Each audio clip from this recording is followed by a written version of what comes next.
सभी लोगों का हमारे जीएसपी ऑनलाइन स्टडी चैनल में स्वागत है।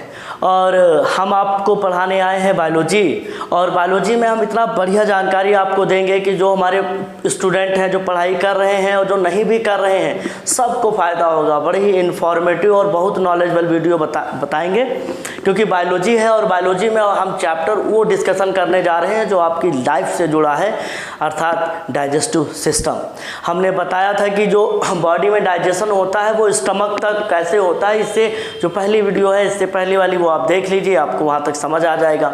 पर अब हम इस वीडियो में आपको ये बताएंगे कि हमारी बॉडी में डाइजेशन स्टमक के आगे कैसे होता है, अर्थात पेट के बाद आंतों का भी कुछ योगदान होता होगा। स्मॉल इंटेस्टाइन, लार्ज इंटेस्टाइन, इनका भी कुछ योगदान है। हम उसके बारे में बताएंगे कि उसमें डाइजेशन कैसे होता है। आप सभी लोग बहुत ध्यान से हमारी वीडियो को देखिए। और कहते हैं निकल पड़े हैं संघर्षों में, निकल पड़े हैं कड़ी धूप में, तो संघर्षों से डरना क्या। तो ये कड़ी धूप तो बनी रहेगी और सभी को संघर्ष करना है। इसी कोटेशन के साथ हम आगे बढ़ते हैं और सब लोग ध्यान से देखिए।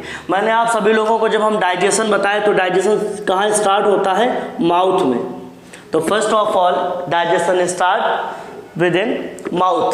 और मैंने बताया था माउथ में जो हमारा सलाइवा होता है, अर्थात जो लार होती है, इसमें एक एंजाइम पाया जाता है जिस एंजाइम का नाम होता है टाइलिन। कौन सा एंजाइम बच्चों? टाइलिन।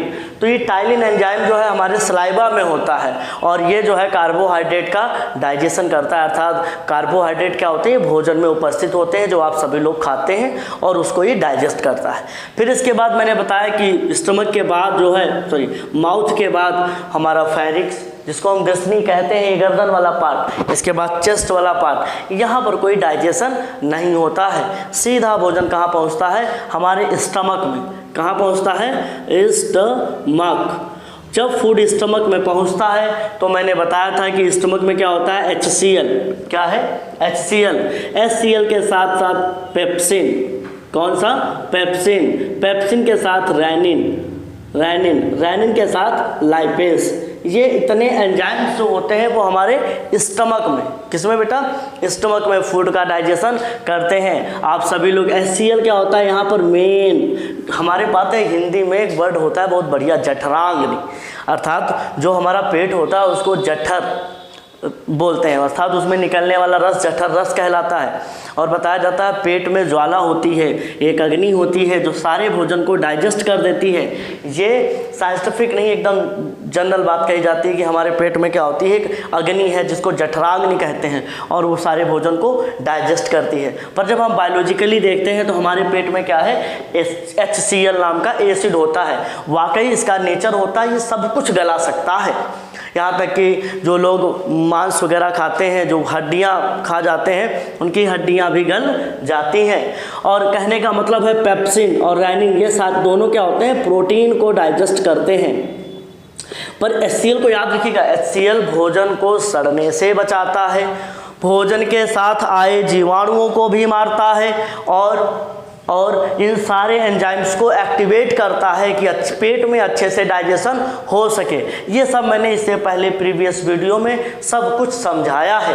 अब आगे हम बढ़ते हैं स्टमक के बाद। जैसे ही देखते हो कि जो तुम्हारा ये स्टमक वाला पार्ट होता है इस तरीके से, फिर क्या होता है? ये हमारी जो है लार्ज इंटेस्टाइन जो है इस तरीके से ऐसे होती हैं, ये लार्ज इंटेस्टाइन होती हैं और इसके बीच में क्या होती हैं? ये स्मॉल इंटेस्टाइन होती हैं बच्चों। क्या होती हैं? स्मॉल इंटेस्टाइन होती हैं इस तरीके से। और फिर ये जो है ये लार्ज इंटेस्टाइन, और यहाँ पर जो है हमारा क्या होता है? जो है नीचे साइड में अगर यहाँ पे देखोगे तो ये रेक्टम होता है। तो पहले मैं इतनी सारी बात करता हूँ कि यहाँ स्मॉल इंटेस्टाइन में और ये लार्ज इंटेस्टाइन में फूड का डाइजेशन कैसे होता है। तो बात समझिए, पेट से फूड जो है स्टमक से, जो ये वाला पार्ट है, ये यहाँ से ही स्मॉल इंटेस्टाइन शुरू हो जाती है। छोटी आंत जो होती है वो यहाँ से स्टमक के नीचे से ही स्टार्ट हो जाती है, फिर ये क्या होती है? इस तरीके से क्वाइल्ड हो जाती है। तो बेटा इसको क्या कहते हैं? Small intestine. क्या कहते हैं? Small intestine. ठीक है सर, हम जान गए कि जो है स्टमक के नीचे वाला पार्ट क्या कहलाएगा, स्मॉल इंटेस्टाइन कहलाएगा।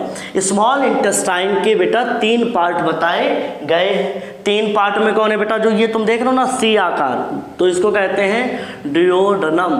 क्या कहते हैं, डिओडनम। क्या कहते हैं इसको, डिओडनम कहते हैं। और इसके बाद ये तुम्हारा डिओडनम हो गया, और इसके बाद जो ये वाला पार्ट है उसके नीचे जो ये हाईली क्वाइल्ड नहीं होता, थोड़ा कम क्वाइल्ड होता है, मतलब अभी ज़्यादा क्वाइलिंग नहीं हुई है, वो पार्ट कहलाता है जेजुनम। Jejunum, jejunum. उसके बाद वाला जो पार्ट होता है बेटा ये कहलाता है इलियम। क्या कहलाता है, क्षुद्रांत। तो इस तरीके से इसका हिंदी नाम है, इसका डिओडनम, ये जेजुनम और ये इलियम। अब इनमें भोजन का पाचन कैसे होगा ये हम तुम्हें समझाएंगे, और बहुत ध्यान से हमारी वीडियो को कंटिन्यू देखते रहिए। जैसे ही फूड क्या होता है यहाँ इस वाले पार्ट में आता है, तो यहाँ पर एक ऐसा स्ट्रक्चर होता है लीफ लाइक स्ट्रक्चर, पत्तियों जैसा संरचना जो है, पत्ती जैसी संरचना यहाँ पर उपस्थित होती है, जिसको हम कहते हैं पैंक्रियास। क्या कहते हैं बेटा, दिस इज पैंक्रियास। पैंक्रियास का जो दूसरा नाम हिंदी में इसको हम कहते हैं अग्नाशय। क्या कहते हैं, अग्नाशय। और यहाँ पर क्या होता है, इस साइड में जो होता है इस तरीके से देखिएगा, बिल्कुल एकदम ये जो स्ट्रक्चर है इस तरीके से, ये दिस इज लीवर। ये कौन सा स्ट्रक्चर है, लीवर होता है। लीवर जो है हमारा इस तरीके से यहाँ पर जो है इस मतलब स्टमक के पैरेलली क्या होता है, हमारा लीवर होता है।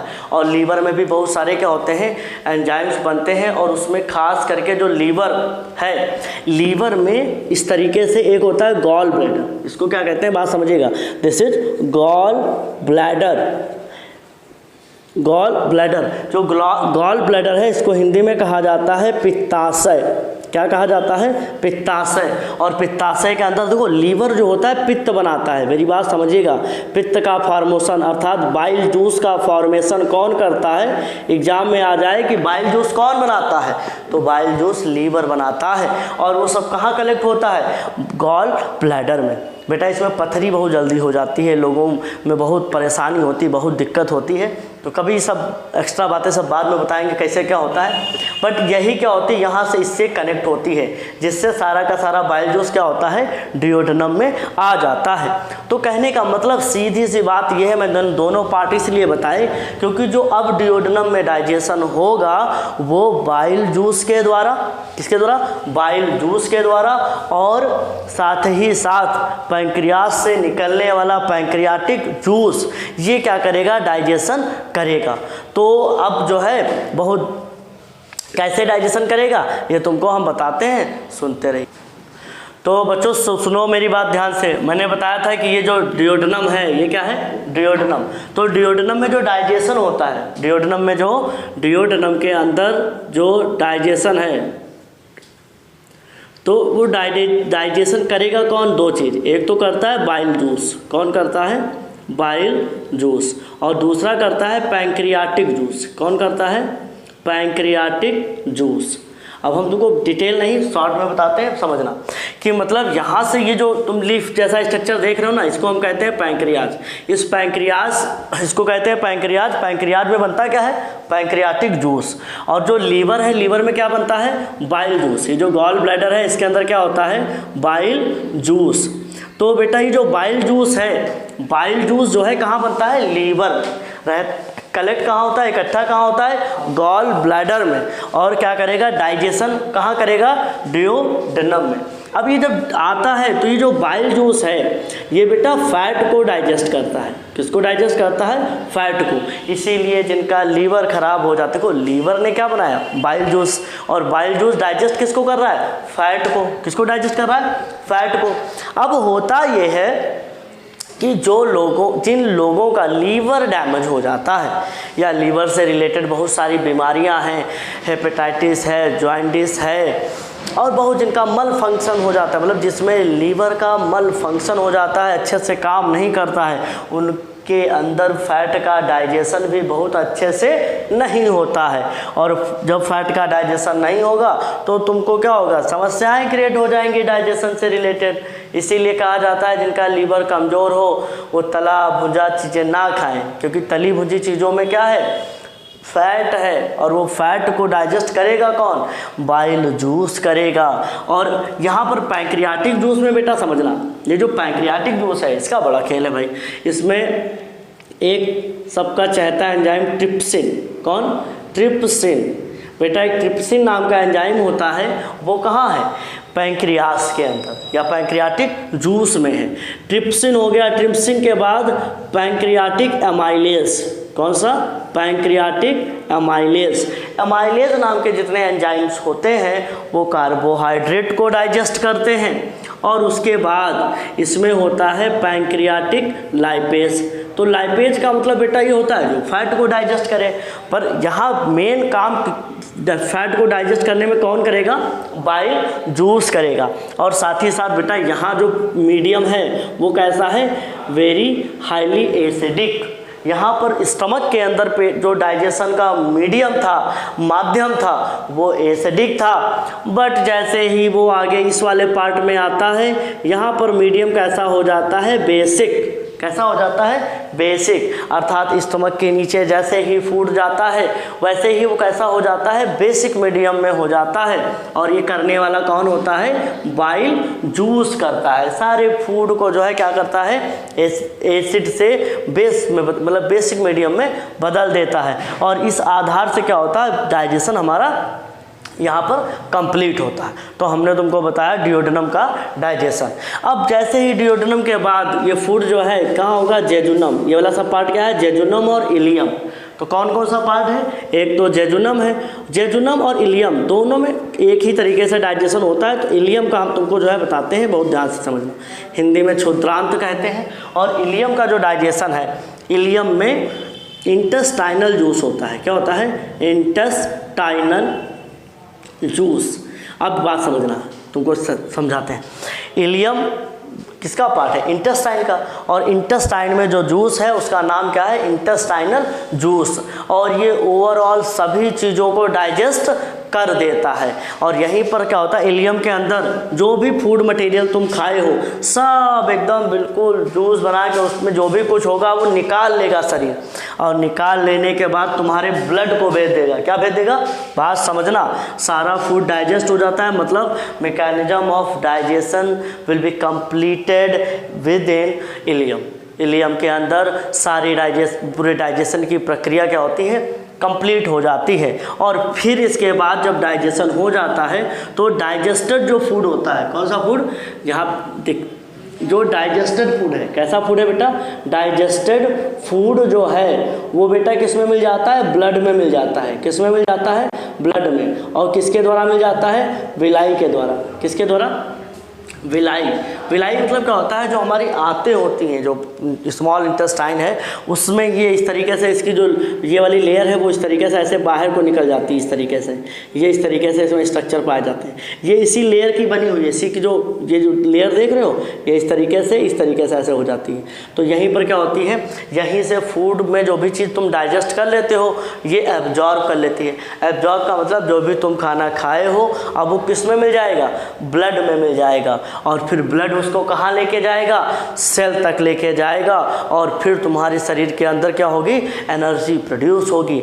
कहने को तो है खाने से हमें एनर्जी मिलती है, पर ये एनर्जी मिलने की भी प्रक्रिया बड़ी लंबी होती है। और बहुत ध्यान से समझो, मैंने तुम्हें बताया कि स्टमक में कैसे डाइजेशन होगा, डिओडेनम में कैसे डाइजेशन होता है, और इलियम में कौन डाइजेशन करता है? इलियम में डाइजेशन करता है इंटेस्टाइनल जूस। यहाँ पर इरेप्सिन और इरेप्सिन एंजाइम्स होते हैं, माल्टोज, कार्बोहाइड्रेट से रिलेटेड सारे एंजाइम्स यहीं पर होते हैं। दैट मीन सारा का सारा डाइजेशन यहीं पर कंप्लीट हो जाता है। जय हिंद, जय भारत। और देखते रहिए हमारे वीडियो को। और ये डाइजेशन की मैकेनिज्म कंप्लीट हो गई। और दूसरी वीडियो अब हम जो डालेंगे वो होगी हमारी रेस्पिरेशन की।